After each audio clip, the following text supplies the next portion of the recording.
Hello all, 4-player squad gaming here, and this is our Final Fantasy XIV Dungeon Guide series. Baelsar's Wall is a level 60 main scenario duty, which is featured during the quest Griffin on the Wall. The quest giver is Alize in Mordona. It is also worth mentioning, at the time of recording this video, 100 Tomestones of Poetics are awarded upon completion. So without further ado, let's charge that wall. We start this duty heading along the path and engaging the first group of adds. You can also run through the gate and collect the next set to save time. However, only do this if you're confident in your party. We need to watch out for the multiple frontal cone and circular point blank AoEs here, along with the tether from the sky armour. Focus this down first and clear the rest of the group ready to proceed. Also be mindful of further patrolling pugnaxes that may join the fight. Clear the next set of adds, again being mindful of similar AoE types, and pick up the Imperial Identification Key to unlock the gate ahead.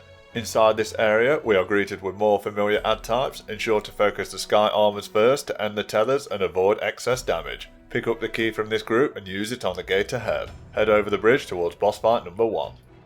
The first boss is Magitek Predator. Start this fight as normal with the tank gaining enmity and the party dealing damage. This fight consists of only 3 mechanics. Magitek Claw is a hard-hitting tank buster, mitigate and heal through this as necessary. Magitek Ray is a frontal column AoE dealing moderate damage that needs to be avoided. And finally we have Magitek Missile.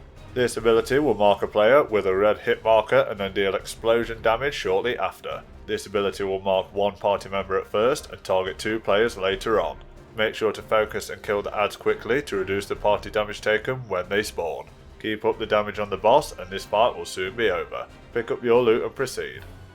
The next area is the Armory. Make sure to pick up the treasure coffer in the corner of the platform. When all party members are ready, activate the terminal and start moving around the area. Multiple waves of enemies will engage the party. As the tank, make sure to gain enmity quickly of the adds as to not overwhelm the party. Each group will get progressively tougher. A few notable mentions here are the Magitek Colossus. Make sure to avoid their huge frontal column AoE from exhaust. The group of Magitek Vanguards will also use an ability called Needle Burst.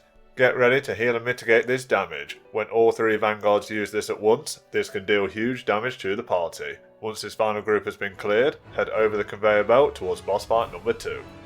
Boss fight number 2 is the Armoured Weapon. Start this fight as normal with the tank gaining enmity and the party dealing damage. Shortly after the fight starts, the boss will use Launcher. This group-wide damage should be healed through as necessary. The next mechanic can be tricky.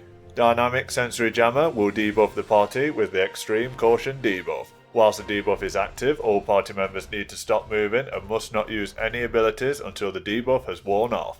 Moving, auto-attacking and using abilities will increase the damage received from Sensory Jammer.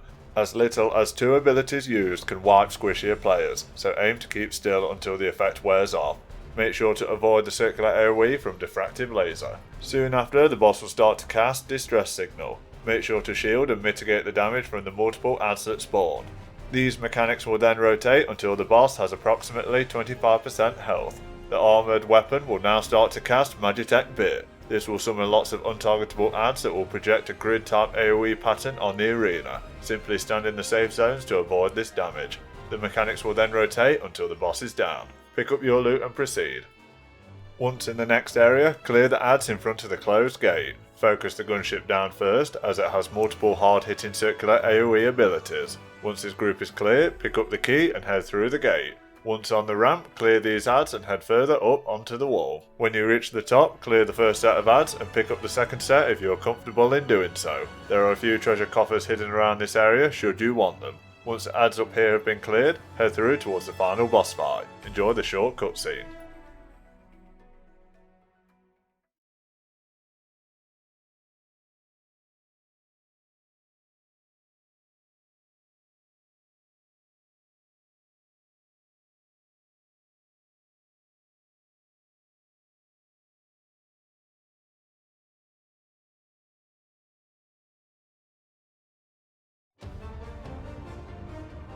The final boss is the Griffin on the Wall. Start this fight as normal with the tank gaining enmity and the party dealing damage. Almost immediately the boss will use Beak of the Griffin. This is an area wide ability dealing moderate damage. Heal as necessary. The boss will then start the cast of Flash Powder. As with all abilities marked with the red iron marker, make sure to face away from the boss to avoid the stun and the accuracy down debuffs. Immediately after, the Griffin will dart to a location and cast Sanguine Blade. This huge frontal AoE deals large damage to anyone caught. Make sure to use sprint or gap closers to get behind the Griffin and avoid the damage. Failing to avoid Flash Powder will ensure you get hit by this ability. Avoiding it is essential. Claw of the Griffin is an extremely hard-hitting tank buster. Mitigation abilities and healing afterwards are strongly advised. At around approximately 60 to 70% health, the boss will start the cast of Lion's Head. This multiple strike ability will deal some burst damage to begin with and then leave behind 9 blades of the Griffin. These become targetable adds, and it is highly recommended to kill the central blade, as this deals out the most AoE damage if left alone. We need to kill the blade before the cast of Corrosion completes. The Griffin can also use his other abilities during this phase, so be especially mindful of Flash Powder. The boss will also use Big Boom, knocking back the player hit by it. You can use abilities such as Arm's Length or Short Cast to negate the knockback, though you have the time to simply run back towards the middle and avoid the burst damage from Corrosion. Make sure to be on your toes as the Griffin will continue to dart around and cast Sanguine Blade. At around 50% health, the boss will target the healer, which will be indicated by an orange crosshair, and a restraint collar will be placed on the healer, debuffing them with fetters and a bleed, stopping them from being able to act. The party must switch focus and kill the targetable restraint collar as quickly as possible. All these abilities will then rotate at a higher frequency until you have killed the boss. And there you have it, Baelsar's wall is complete. Remember to commemorate the player you believe deserves it most and pick up your loot. We give this duty a difficulty rating 3 out of 5 swords. The first 2 bosses are incredibly easy, but the Griffin makes up for that. Good luck on your first try. The special loot for this duty includes the Filibuster's equipment and accessories are level 245, the Bullpup minion and the Griffin card. Remember to like, comment, and if you haven't already, click to subscribe. Up next is the last dungeon in Heavensward, Som Al Hard. We are 4-Player Squad Gaming. Until next time, thanks for watching.